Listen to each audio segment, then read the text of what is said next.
hand over to Najis to, yeah, thanks. Perfect. Thank you. It's really a great pleasure to be here. Cape Town is just an amazing place. Really happy that you were able to find some time to have me come and talk with you all. Looking forward to the day. And so I'll just kind of get right into things. There's the topic we're going to talk about. Let's see. How do I get that to not show for you? So you can see the actual slides there. There we go. Perfect. So we'll talk a little bit about climate change. You're scientists. I don't have to really explain the science, but instead what we'll try to do is I'll talk to you about how I like to present the science of global warming, climate change to various audiences, whether it's kids, university, or the public. I thought first I would just tell you a little bit about my background here. So I was always very focused on education. You can see I got my undergraduate degree in biophysics, but I had already been doing a lot of teaching by that point. Even back in high school, I had been teaching with younger kids, both in formal setting and in the swimming pool, teaching swimming, also teaching swimming to adults. Actually, surprisingly, maybe teaching swimming really taught me a lot about how to help people overcome their fears, because people are afraid when they're going to learn to swim, particularly adults when they're learning to swim. And so a lot of my understanding of teaching came from that. And then while I was an undergraduate, I actually took a year off and spent that year where I spent the entire year in a particular elementary school classroom, grades 2 and 3, and really learned a lot about teaching from the master teacher who was in that room with me, and she guided me, from the beginning when I was kind of afraid to take even a small reading group of kids to where I was managing the classroom by myself by the end of the year. And I kept working with that same classroom the next couple of years. And then I started my own summer school for kids in grades 4 through 10 that I ran for several summers. And through all that, I loved teaching and really wanted to focus my career on teaching. And right around the time I was about to go to graduate school in biophysics, Carl Sagan's original Cosmos series came out. And watching that just immediately clicked that if I was interested in teaching, that was going to be a better field than biophysics for the teaching perspective, because kids get so excited about that.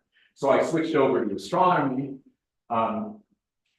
and let my advisors know at the time this was a very unusual thing to have someone in graduate school for astrophysics focused on education. But I was very fortunate. My thesis advisor was very tolerant of that. I taught 2 classes every semester that I was in graduate school, the first 2 years as a teaching assistant, and then teaching my own classes after that, and worked on our first scale model solar system that we built around that time as well. So you can kind of see a little brief snippets of my career there. My main focus has been writing these college textbooks, The Cosmic Perspective for Astronomy, Life in the Universe. I also have books in math and statistics. That's actually, these days, that's how I earn a living. I haven't had a formal job for a long time now.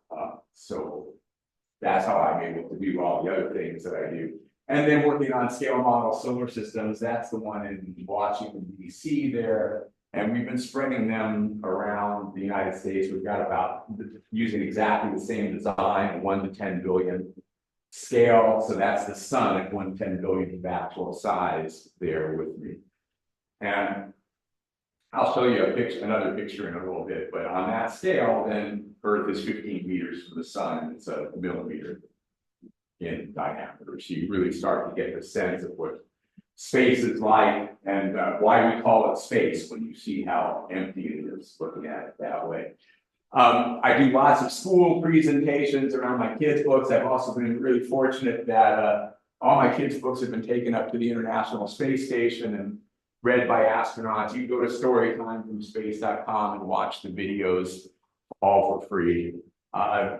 Lately, I've been kind of focused on this project, doing a middle school curriculum, free online for Earth and space science. So I'm hoping people will take advantage of that wherever they are in the world. And then for eclipses, then we'll talk a little bit about that at the end. Creating this app called Totality, which is free, and writing the book on that. And then I really am sorry that I wasn't here for the IAU not so long ago. I hear it was really wonderful. And the reason I didn't get to come for that was because I wasn't paying close attention to the calendar over a year ago when my wife and I planned our trip to Africa. So this is my excuse for why I wasn't here at the IAU, is because we timed the trip and it had all been planned too far in advance for us to make any changes to see all these various things. So we actually started up in Rwanda and Uganda to see the mountain gorillas almost 4 weeks ago now, and we were then in Botswana. And this is actually on Table Mountain 2 days ago. So, global warming and astronomers. Why are we as astronomers talking about this topic that you might think should be the topic of just climate scientists? And of course, it is a topic for them, but it's also a topic for us. And in particular, you know, if you think about how we've learned about global warming and the greenhouse effect, a lot of it has come from Venus, for example, and other things that we study through astronomy. The second reason why astronomers are folks, how many of you are members of Astronomers for Planet Earth? Okay, I would encourage all of you to join Astronomers for Planet Earth. It's a great organization with people from all around the world. And the reason that we as astronomers can have an organization like that is because we have this public credibility. In the United States, for example, when a climate scientist gives a talk about global warming, they obviously know way more about it than I do and can do a much better job. However, there's a whole group of people who will claim they can't be trusted because they get money to study. We're astronomers, we're not getting any money to study climate change. So they can't accuse us of that. And we have this kind of track record. You know, we talk about crazy stuff like black holes, and people just accept it, right? So we have this credibility as scientists that allow us, when we say, hey, let's talk about this other topic, a lot of times people will listen to us where they might not listen to people who are actually more experts in this area. And then, of course, at least in the United States, I'm not sure how your system works for the education here, but in the United States, intro astronomy is the way a lot of college students meet their science requirements, which means, since that's how they're meeting it, it's the one and only chance we have to talk to them about the science of global warming while they're in college. So it's a really important thing for us to do. And then before I kind of get into the details, some of you may know Travis Rector, who's been very involved with Astronomers for Planet Earth and just edited a book on astronomy and talking about climate change, which is really good. And he uses this term radical civility about how you should talk to audiences. And I think this is a really good slide, not only for us for talking about global warming, but for any kind of teaching or interaction that you're doing with people. And, you know, here's sort of 5 kind of principles of it. Listen and reflect on what a person said. Agree where possible. So if somebody says something, even if it's completely crazy, look to see if there's something in that craziness that was true and say, yes, I agree with you about that. Ask meaningful questions to get them probing their, you know, what they understand, what they think. Look for common ground. Treat people as you would like to be treated. And it kind of all comes down to being kind and treating your audience with respect. And the basic idea is really pretty simple. You're never going to change anybody's mind by getting into a heated argument with them. You might change their minds by being kind and respectful. And another really important aspect of this, particularly with a topic like global warming, where you may run into people who are very sort of adamantly opposed to it, is you will not change their minds today. But what you're doing, if you have this kind of radical civility type conversation with them, is you're planting seeds that may sprout later. And my favorite example of this is if you look in the United States at opinion polls. 10 years ago, it was about 20% who basically just said climate change is a hoax and wouldn't listen to anything I said. Today, it's half that, about 10%. That means there's a whole group of people who you would have thought you'd never reach, who actually changed their minds over a period of 10 years. And I think that happens when people have been treated in this way, when they go away and say, you know, I still don't agree with what Jeff said, but he was a nice person. And maybe I'll think a little bit about what he said. And 10 years later, who knows what they might.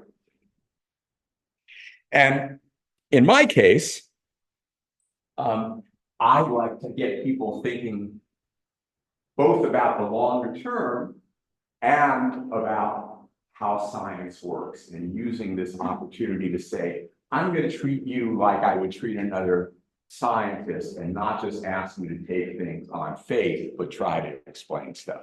But so I always start my presentations on this topic nowadays with this question: what is the future? And depending on who you're talking to, people might be thinking different things in their heads. If you're talking to college students, for example, they're probably thinking, what is the future? They probably start thinking about their graduation or their first job. If you're talking to more general public, they're probably thinking about what they hear in the news. And if you look at what you hear in the news, it's usually talking about what might happen by 2030, which of course now is only 6 years away, or by 2050. But it's very rare to hear people talking beyond that kind of time horizon. But then you realize that the kids today, they're likely to be alive in the year 2100 and even beyond. And so when you're thinking about a topic like global warming, we need to push to a longer time horizon and take it away from right now what we're doing and more to what do you want things to be like at the end of your life, or at the end of your kids' lives, your grandkids' lives. Or, you know, if I'm talking with younger kids, high school kids, even college kids, imagine it's your 100th birthday. What kind of stories will you be telling to your grandkids and great grandkids about the impacts of global warming? And when you start thinking about the future like that, if you pay attention to the media discussions, the future that we're facing in the year 2100 and beyond often is portrayed as a choice between bleak and bleaker. And that's not very motivational. So what we want to do is change the conversation and say that it doesn't have to end up that way. If we understand what we're doing, we can make better choices and make a future that's actually very, very positive. And so I always then go into the science, the consequences, and the solutions for global warming. You have to do all three, because if you stop with the science and the consequences, then it does look bleak or bleaker. But when you go to the solutions, then you start to see, hey, there is a pathway out of this, that pathway to the post-global warming future that I mentioned. So as an astronomer, I always start with this, a tale of two planets. And so if you look at the Earth and Venus, and they're shown there to scale, you know, they're the same size. We know from planetary data that they're probably about as close to being identical twin planets as you're ever likely to get in most respects, except for one big difference, which is their global average surface temperature. And so, again, treating your audience with respect and like they're scientists, you present this and you say, so what kind of questions would come to mind? And in this case, you want to focus in on the idea, okay, if the two planets are so similar in most other ways, why would they have this one big difference between them? And of course, if you ask people that question, most guess initially that it's because of distance from the sun. Venus is closer to the sun, it should be hotter. But it doesn't take a lot to realize that that won't explain Venus. So here's that picture of the model solar system spread out. So there is our sun at 1/10 actual size, and for Earth and Venus now are a millimeter across, located there and there. So one way I like to get people to think about this is imagine that right here there's a bonfire. And then you go and you stand at Venus and you stand at Earth. Well, sure, it's going to be warmer at Venus than at Earth. But you can kind of almost immediately see it's not going to be enough of a difference to explain that. If you want to get more sophisticated, you can bring in the fact that Venus is completely cloud covered. So it turns out there's actually less sunlight reaches the ground on Venus than on Earth, because so much is reflected by its clouds. So when you bring that part in, Venus actually should be even colder than Earth. So we get this idea both qualitatively, or you can calculate it out quantitatively, that we're not going to be able to explain that huge difference with distance. So what is the explanation? Depending on your audience, you can go into as much or as little detail as needed. In your case, you understand the greenhouse effect. Well, I show this slide to show that, and I would normally explain the greenhouse effect bit, but the idea is that the greenhouse effect means you get more energy trapped down near the surface, oceans, and lower atmosphere of your planet. And that's going to be the correct explanation for why Venus is so much hotter than the Earth. Remember, we don't want to ask our audience to take things on faith. So the natural question would be, I can show you a diagram like that of how the greenhouse effect works and tell you that's what's happening, but why should you believe me as a kid or as the general public? And the answer is because of the evidence that we have. And first of all, we have the laboratory evidence for it. Measurements that have been made since 1856 by Eunice Newton-Foote. By a couple of years later, John Tyndall was measuring the greenhouse effect in detail. By 1896, the greenhouse effect was so well understood that Svante Arrhenius was able to calculate what would happen if we doubled the carbon dioxide concentration in Earth's atmosphere. And his calculation, I would call it a back of the envelope calculation, but it actually took him about 2 years to work through all the details, because he was using a very sophisticated model even at that time. And his answer comes out really indistinguishable from what the most sophisticated climate models today come up with for a doubling of the carbon dioxide. So the greenhouse effect is understood through this laboratory evidence. And then the only other question that remains about something like this is it reasonable to expect what you measure in the laboratory to translate to the whole world? And of course, in this case, we can check with whole worlds like Venus and Earth. So you compare for planets predicted in actual temperatures. If you do it with the greenhouse effect, you get the right answers. If you try to do it any other way, you do not successfully predict planetary temperature. So we have real world validation of the laboratory results, which really leaves no room for doubt that the greenhouse effect really is working the way a diagram one earlier showed you. And of course, one of the really interesting parts about it is when you calculate what the Earth's temperature would be if we did not have a greenhouse effect, that's a negative sign. You find that Earth's global average temperature would be well below freezing if we did not have a naturally occurring greenhouse effect. So Earth would be too cold for life.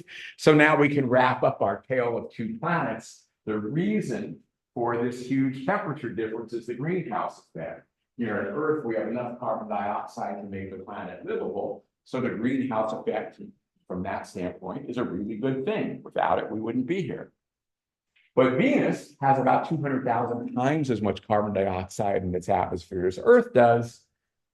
So you have right there just clear proof that it's possible to have too much of that good thing. And as soon as you know that, you're almost done with the science of global warming, right? Because we know that more carbon dioxide is going to make things hotter. And we know that we're adding more carbon dioxide to the atmosphere through measurements like these shown here. Incidentally, going back to my background, by chance, I did my undergraduate at UC San Diego, where Roger Revelle and Charles David Keeling, the Keeling curve here, were working. So I was actually already learning about this back in the late 1970s. So I've been incorporating the greenhouse effect in my astronomy teaching for over 40 years now. So I've had a lot of time to think about how to present this. And incidentally, one question that sometimes comes up is, how do you know this is caused by fossil fuels?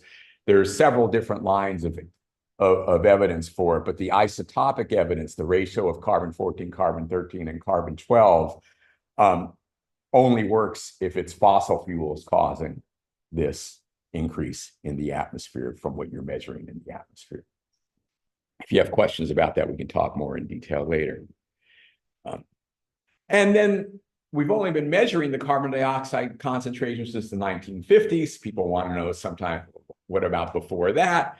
Well, we can get data on that from ice cores and various other proxies, but the ice core record now goes back 800,000 years. And what you see there is the carbon dioxide concentration does clearly go through natural variations, the ice age cycles. But what we're doing today is clearly different from what happens naturally. We're about 50% higher already than any time in the last 800,000 years in this ice core record. And if you extrapolate that curve upward with the current rate, you find we'll be at double that pre-industrial value in only about 50 years or so. We would be at triple it, in the middle of the next century, and so on. So we're clearly on a track that we don't want to be on. So to summarize this science in a way that I hope makes it easy for people to remember, I like to call it global warming 1, 2, 3. So one is, we understand the greenhouse effect. Carbon dioxide is a greenhouse gas that makes the planet warmer than it would the other side. Otherwise, we know that because of that laboratory and planetary evidence we talked about. It's a fact.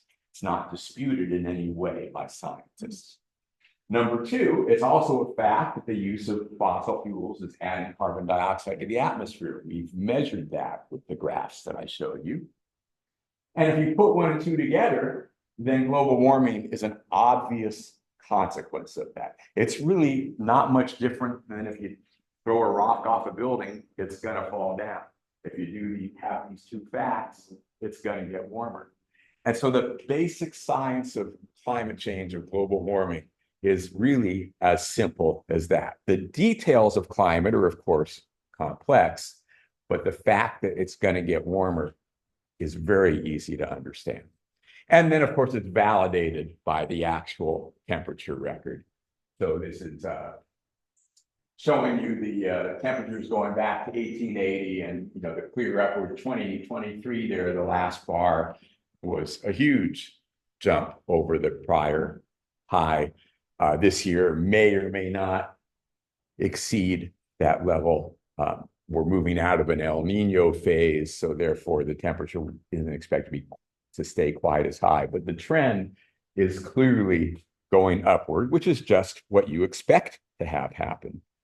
And if you go back to that 800,000 year ice core record, I've showed it again in blue, the carbon dioxide concentration, but this time overlaid with the temperature curve.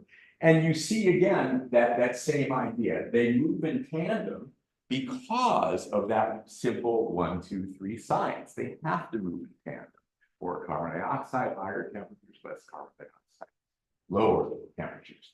And you notice that these temperature swings, there's your scale over on the right for the temperature. These are huge swings in temperature, which is why you've actually got ice ages at all the troughs there and interglacials where it's warmer in between. And you can see we were already in an interglacial warm period before we started adding the carbon dioxide to the atmosphere. So if somebody wants to tell you climate change is natural, it is, but not at the rate and at the level of increase that we are doing today. In the US, maybe the same is true here.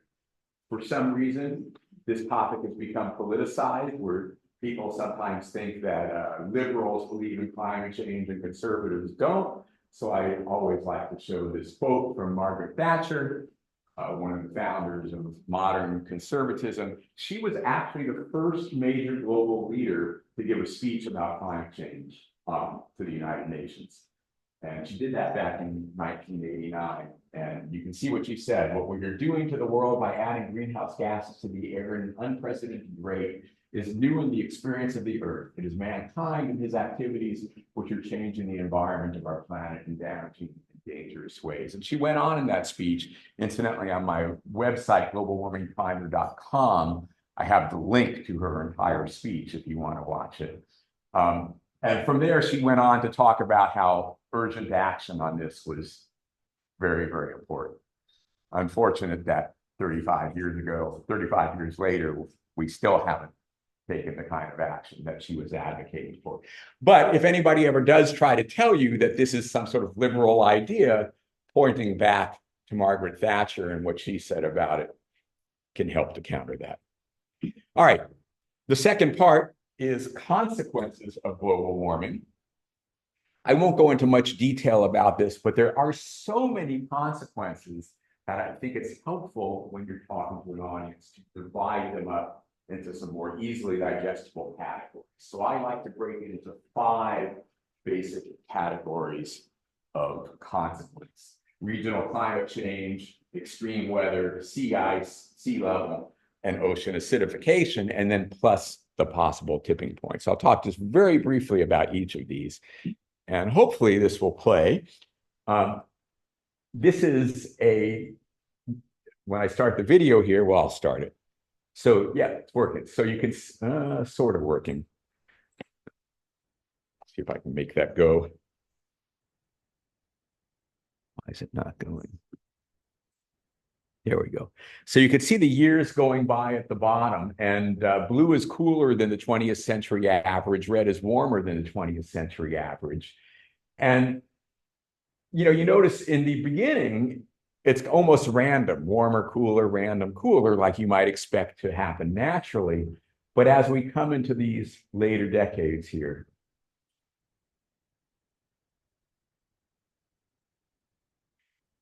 this video always gets a reaction from any audience that you show it to, right? It's pretty obvious that we are dealing with something real and that's making a major change around the world. And of course, the Arctic is the fastest warming region, and you see that here. So regional climate change, not every place is warming by the same amount, but it's happening everywhere, and the most extreme up in the Arctic. This is a video from NASA. You can find it on the Goddard GISS website if you want it. Regional climate change has a lot of other effects. This is just one I want to show you very briefly, created by James Hansen. You're probably familiar with him, famous climate scientist who actually got his start as a planetary scientist studying Venus. And that's how he got concerned about this and became a climate scientist. And so these are curves. This is over land. This is for the northern hemisphere. Basically, what he's done is taken all the temperatures over summer months and normalized them onto the same curve. And so what you see is that, this is your, for 1951 to 1989, the baseline period, that's your sort of average summer day.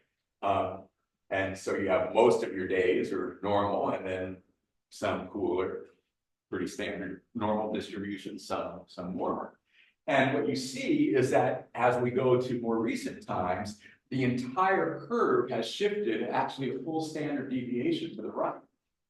So that today's average day is what would have been considered hot 30 years ago. And these very hot days that were very rare 30 years ago now are happening quite frequently. And people around the world will notice this. There's a lot more very hot days in the summer than there used to be. So this is one of these consequences with regional climate change. The second major consequence is this increase in storms and extreme weather. And this is actually a very easy one to understand, right? You think about what climate change, what global warming is doing. The greenhouse effect is trapping heat and energy down in the oceans and lower atmosphere. What causes weather? Heat and energy in the oceans and lower atmosphere. So with more heat and energy being trapped, you expect there to be more extreme weather. And of course, we are seeing that. If you have audiences that are more sophisticated, you can get into some detail on this one. It turns out, you can measure how much. So because the carbon dioxide concentration is rising, we're trapping more and more heat and energy over the time. We're out of equilibrium. And the amount we're out of equilibrium can be measured, and we're out by about 1 watt per square meter right now. And if you translate that, right, multiply that by the surface area of the Earth, it means that we're adding 500 trillion joules of energy to Earth's climate system every single second. Now, that number doesn't mean much to most people, 500 trillion joules, but this is what it's equivalent to. It's the equivalent of detonating 8 Hiroshima-sized nuclear bombs every single second. That's the amount of energy we're adding to the climate system. Or it's the equivalent of 1 million lightning storms. We're having 4 ongoing hurricanes. Pick whichever one you want. But when you think about it that way, you start to go, wow, with that much energy being added, it almost seems surprising we're not seeing even more extreme weather events. And the reason we're not is because the vast majority of that energy is going into just warming the ocean and melting ice and warming the atmosphere. Only a small fraction of it is going into those extreme storms. And even with that small fraction of it going into that, we see the kinds of consequences that are happening around the world. Remember, the Arctic region is the region that's warming the most, and that's causing melting of sea ice. And there's some data that you can talk about, but one of the effects of the melting of sea ice is it actually amplifies global warming because sea ice is highly reflective, liquid water is not. And so the Earth's reflectivity is dropping. We're absorbing more sunlight, which means even in addition to the heating caused by greenhouse gases, you then get an added feedback from having less ice cut. And various other consequences that go with melting of sea ice, water salinity, and so on.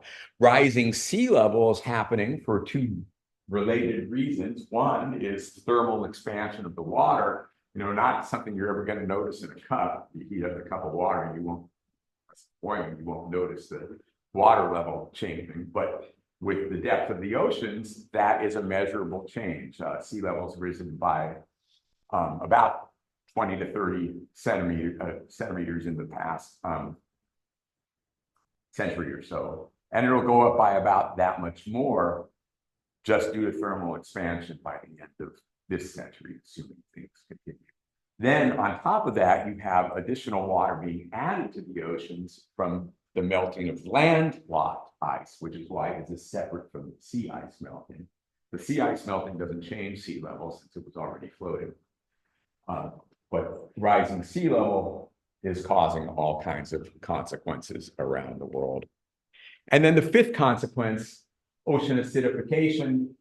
About half of the carbon, only about half of the carbon dioxide that we're emitting into the atmosphere is staying in the atmosphere. The rest is being absorbed, mostly in the oceans, some on the land. And when that carbon dioxide is absorbed in the oceans, it undergoes chemical reactions that turn into carbonic acid and make the water more acidic, which can have lots of devastating effects on fisheries and wildlife in the oceans and so on, including on the coral reefs, particularly when combined with the rising temperatures, which also affect the coral reefs. And this one is actually not talked about very much by the media, but when you consider how many people around the world are dependent on the oceans for part of their food supply, this could be easily as devastating to people around the world as any of the rest of the consequences. So these are all obviously not good.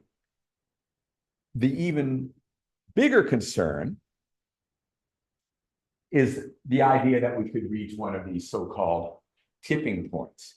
Now, why do I bring this up? Because all those first five, in principle, if we stop doing what we're doing that causes global warming, they would stop getting worse.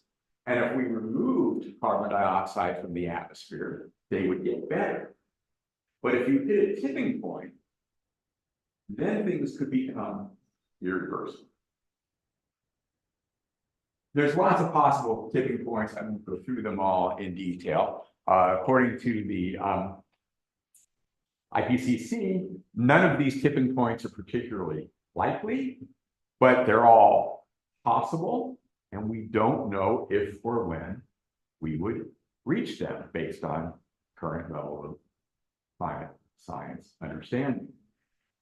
And to me, this is kind of the most important point for action on climate change, which is that right now, as far as we know, the damage we've done is still reversible.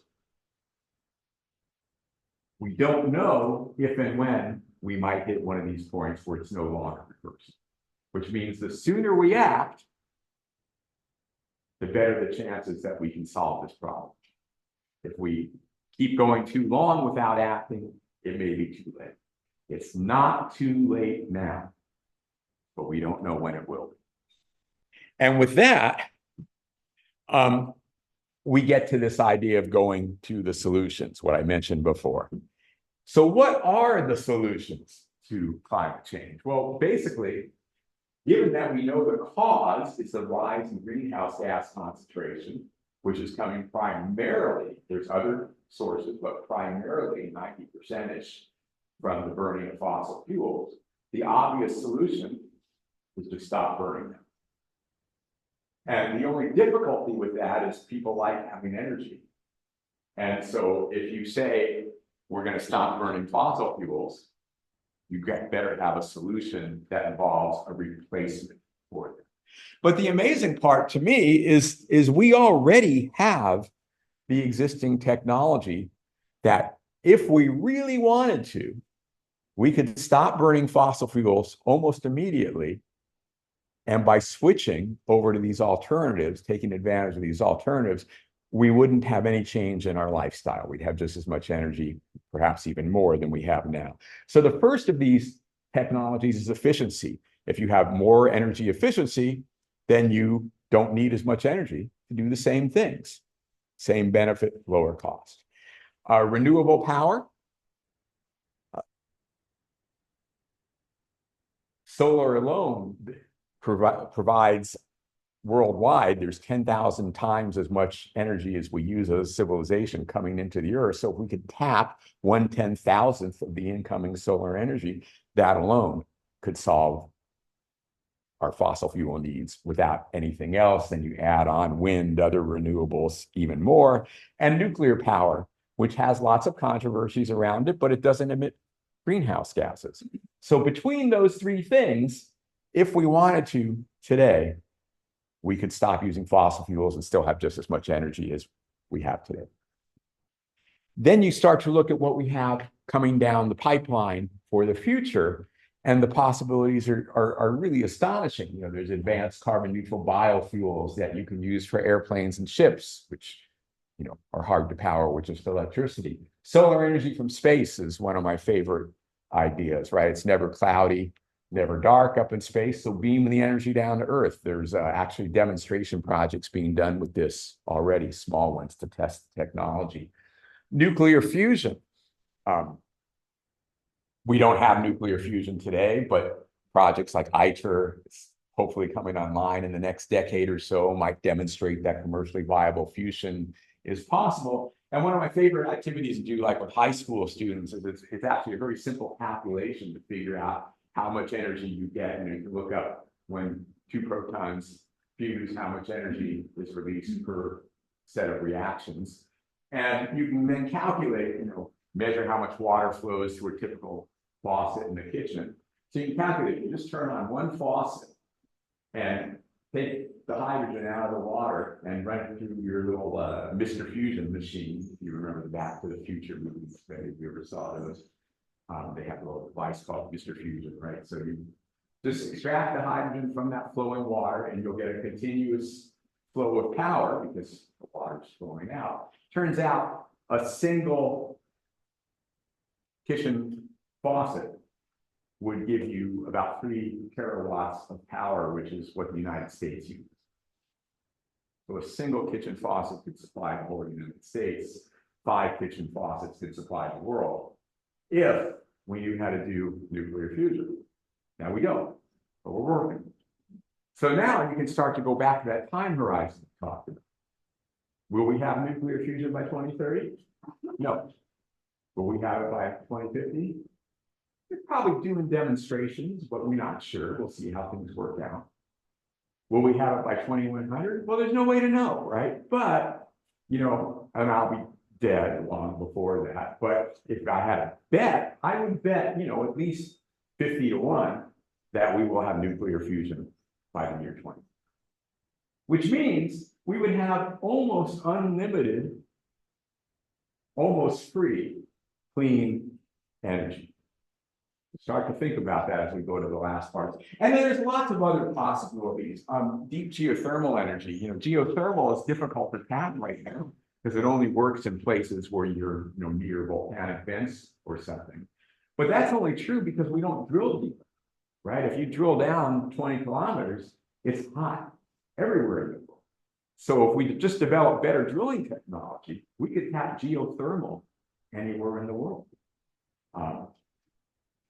An enormous potential from that. Ground hydrogen is another possibility. It's only fairly recently understood that there appears to be hydrogen bubbling up from the ground, and that's completely green hydrogen, right? Because it's naturally occurring. You don't have to produce it. And so if you can tap that, you can run things off of hydrogen. And if you can do those things, if you have that kind of energy, then you can start to run machines like this demonstration project in Iceland, where you start to remove carbon dioxide from the atmosphere.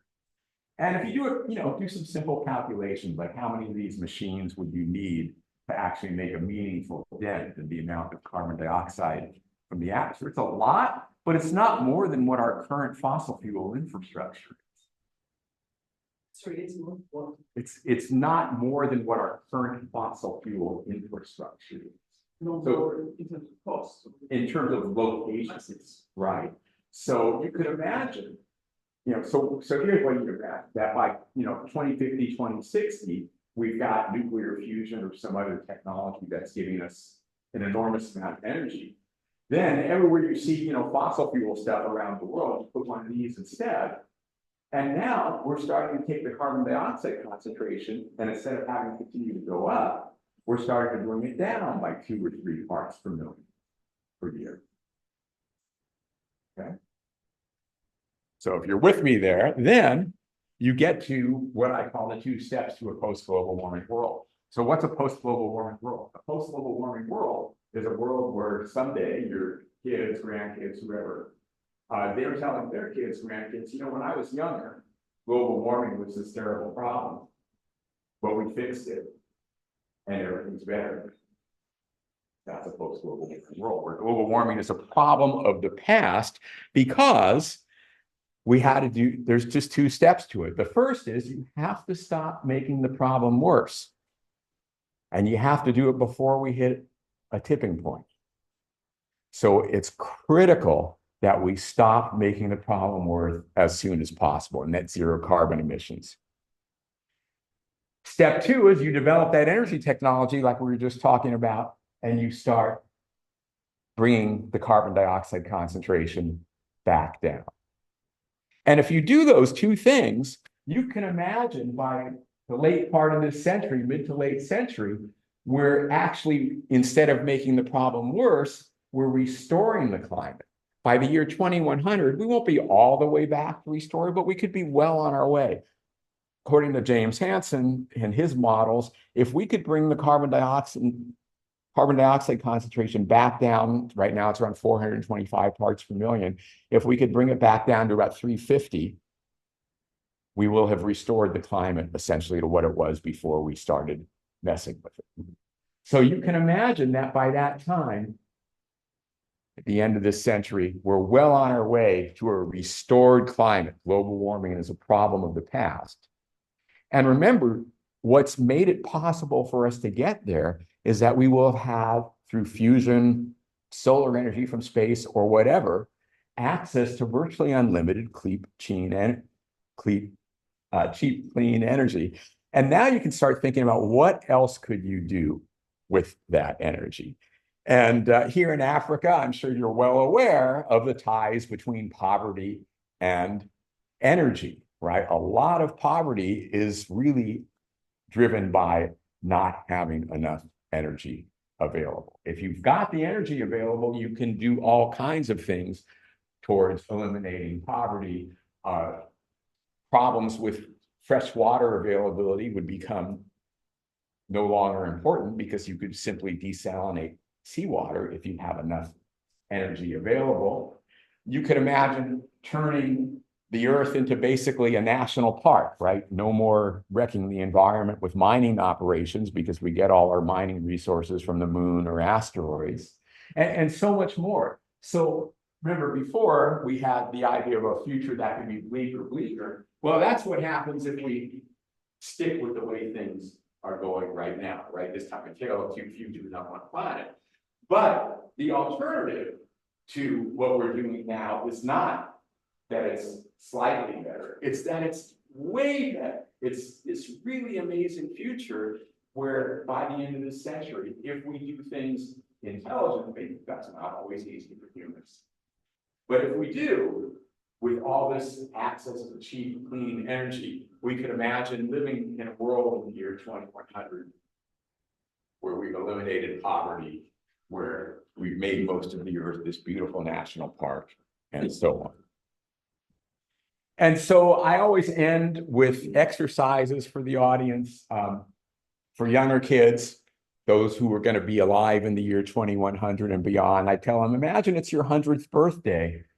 Write your story, and your story should be, how did we achieve that post-global warming world, and what role did you play in it? So by doing it this way, you're getting them to think about, okay, if I want the world to end up like this, look back and say, how did we get here? And what did I do?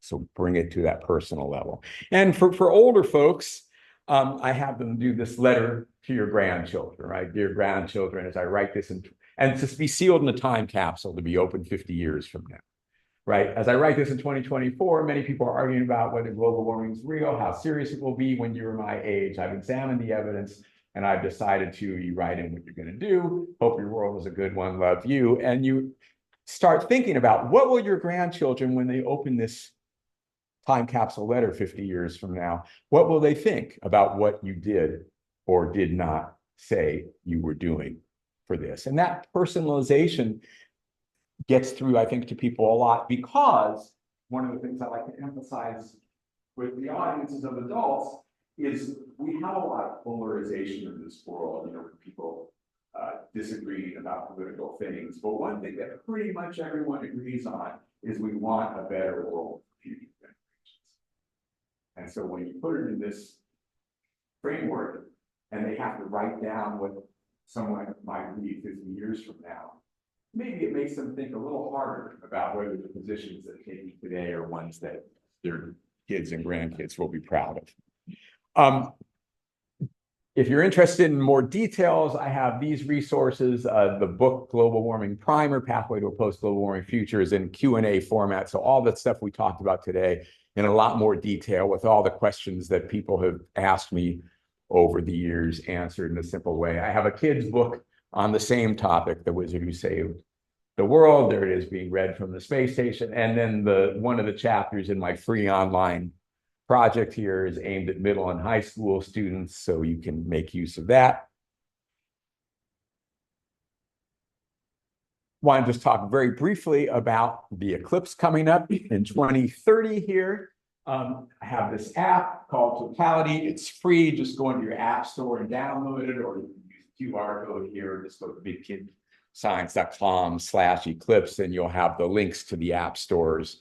And if you open the app and click for the map for 2030, you can see the path of totality coming down there. All of this southern region will be in partial eclipse, and the partial eclipse goes up to about Kenya on the northern side. And eclipses are just a tremendous opportunity for education and outreach. And as astronomers, you're the obvious experts to be called upon for this. So it's not too early to be thinking about how you're going to leverage this eclipse in a little over 6 years as a way of bringing more science education throughout the entire region and the entire world. And that's where I'll stop. Those are some of my other books there. So plenty of time for questions from Ryan.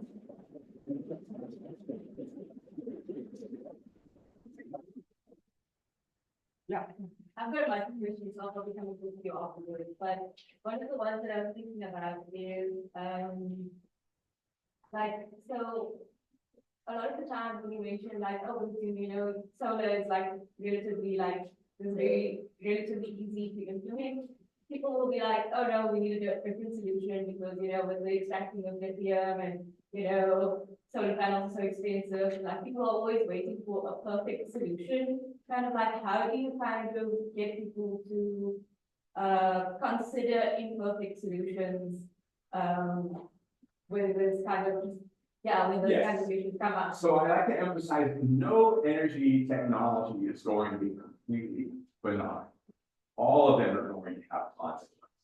So it's a matter of balancing the benefits and consequences. And so solar, as you say, it does currently involve mining of toxic materials and so on. So it's certainly got consequences that go along with it.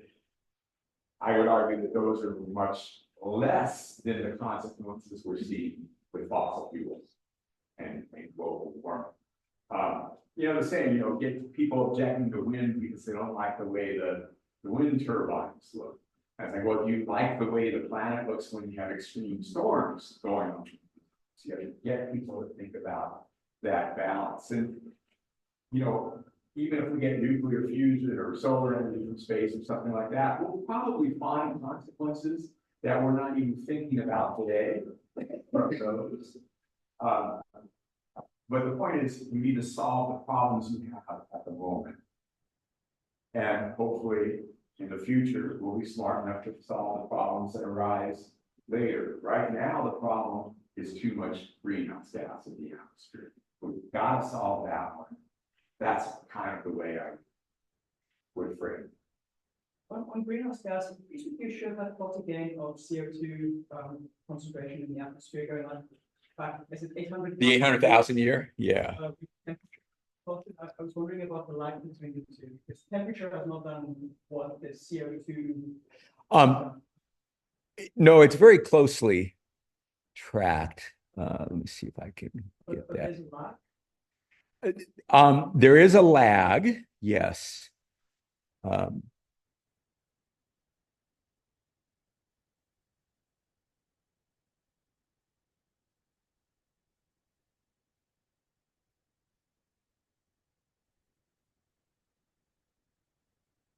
So they go hand in hand, and they can go in either direction. So actually, in terms of the natural climate cycles, it's actually more temperature driven because these are what's called the Milankovitch cycles that are cycled on Earth's axis tilt and ellipticity of the orbit. And so those cycles line up pretty well with the ice age cycles.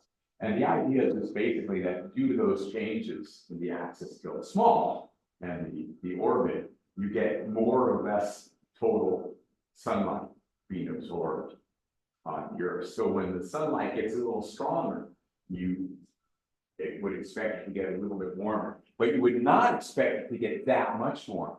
And so what happens is you have a feedback process. A little bit more sunlight makes it slightly warmer. Slightly warmer makes a little bit more evaporation from the oceans. That adds more H2O to the atmosphere, which is also a greenhouse gas. And it releases more carbon dioxide from the oceans, because warmer water is less able to hold the carbon dioxide. And so that feedback means that little bit of temperature increase is now causing a bigger temperature increase, which causes an even bigger temperature increase. And that's why you get this huge increase in temperature in the integration. And then you get the reverse feedback as on the other edge of that natural cycle. That's very interesting. Thanks. But the point I wanted to make was these two plots that you're actually showing, the 800,000 years versus the 50 years or so. It's the scale in between that you're interested in, right? It's sort of from the start of the Industrial Revolution until today, the last couple of hundred years, not 800,000. Yeah, so you can get that scale in between from the ice core, from the ice core. Yeah. Yes, and well, that's if you've heard of what's called the hockey stick graph, Michael Mann, and that's basically exponential. Yes, that is that exact graph that you're talking about. So that's done by from a number of different proxies, the ice cores, you can do it from corals, from a lot of other geological stuff that you can get inferred measurements around the world. It's tricky because, right, there's regional differences. You know, there was this period called the Little Ice Age in Europe, but it's not clear that that was a global phenomenon. It may have been only a North Atlantic phenomenon. So it can be a little bit tricky like that to get the details. And this is, you know, if you're dealing with people who try to present disinformation on climate, this is the kind of stuff they like to do, right? They like to grab some little not clearly understood discrepancy and say, see, you guys don't know what you're talking about. Which is why I like that global warming 1, 2, 3, because that part is really simple. And an analogy that I like is, you know, I talk about throwing a rock off the building, but imagine throwing a big ball off of the building. Beach ball. Okay. The beach ball is going to go down too, but not necessarily in a very perfectly straight line because there's wind and other things that they even bounce around. But it will end up going down. And so the same thing with our global warming. Magma trace a perfectly clear, simple line, but it's going to happen. I thank you very much. That's all. I have 2 questions for you. The first one is, given the complexity of the politics and policy involved in climate change and global warming, is it on track to reduce global warming in the next 50 years? Then the second one says, how do we address energy poverty in Africa without contributing to a rising global warming, just like that of the global warming? Great question. So for the first one, you know, we're not really on the track we want to be in right now, pretty clearly. The good news would be that I think the technology is moving so quickly that we have a chance of being able to get ourselves on the right track, regardless of the politics, right? A lot of the move towards solar and wind that's happening right now is not because of any political policies, it's because it's become cheaper than fossil fuels. And I think that trend is going to continue. So I hope the politics will move in a direction that helps everything. But I think even if it doesn't, through technology development, we may get on the right track anyway. And that kind of gets to your second question about the impacts, like with Africa, right? It's obviously globally unfair that the Western world, the US, we got to where we are today by burning all this and putting all this into the atmosphere. And now we're telling Africa, you can't do what we did, right? But the good news is there's actually alternative technologies now that can allow development in the less developed world without creating these problems. And sometimes in even much better ways, right? For example, creating the infrastructure to take fossil fuel burning power plants and spread it out to villages and remote places is expensive and difficult, whereas you can put solar panels on roofs anywhere. So it's actually possible now through these new developments to start bringing energy to the places it's needed with lower costs and without adding to the problems. Now, obviously, if you want that to happen, you ought to have international mechanisms to help support that. And of course, the things like the Paris agreements and so on talk about that, right? Having the developed world contribute financially and resource-wise to helping the rest of the world get energy in this way. It's people make lots of promises that they don't then fulfill, but we can still hope that at some point in the future, the world will fulfill those promises that are made and do even more of that. Global, I also want to point out global warming is a global problem. So if you don't address it in a global way, then you're not going to solve it. So you do have to think of this in a global. Thank you so much. I think we're already out Thank of you. time, but because it's something based, it's okay. Thank you so much. Let's thank the